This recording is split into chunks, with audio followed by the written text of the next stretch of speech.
اگر تم 10 برس تک بھی بے روزگار رہو اور تمہارے پاس کھانے کو کچھ نہ ہو تو پھر بھی علم سے منہ نہ موڑو۔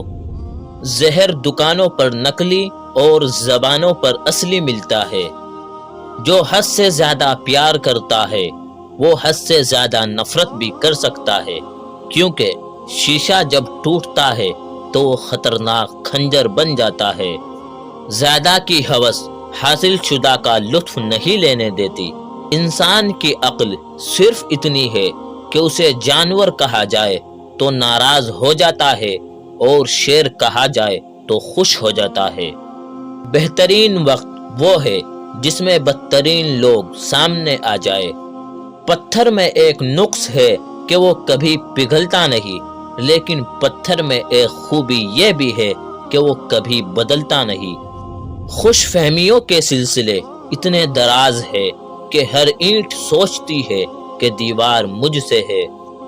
جب چاقو، کھنجر، تیر اور تلوار آپس میں پوچھتے ہیں کہ گہرا زخم کون دیتا ہے تو الفاظ پیچھے بیٹھ کر مسکراتے ہیں۔ اللہ جب بہترین سے نوازتا ہے تو پہلے آزمائش سے گزارتا ہے۔ رشتوں کو ایسی خوبی سے نبھائے جیسے شہد کی مکھی پھولوں سے رس بھی لے لیتی ہے اور ان کا نقصان بھی نہیں کرتی۔ زندگی کتنی عجیب ہے، ہر انسان دنیا کی قید سے رہائی مانگتا ہے اور رہا ہونے سے ڈرتا ہے۔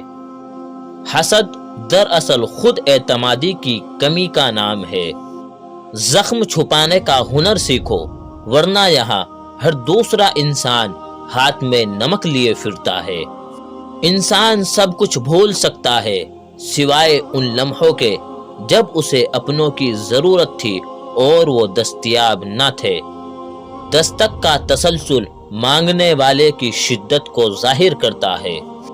ہمارا تعلق اس نابینا معاشرے سے ہے جہاں اداسی کا یقین دلانے کے لیے آنسو بہانے پڑتے ہیں اور بیماری کا یقین دلانے کے لیے مرنا پڑتا ہے۔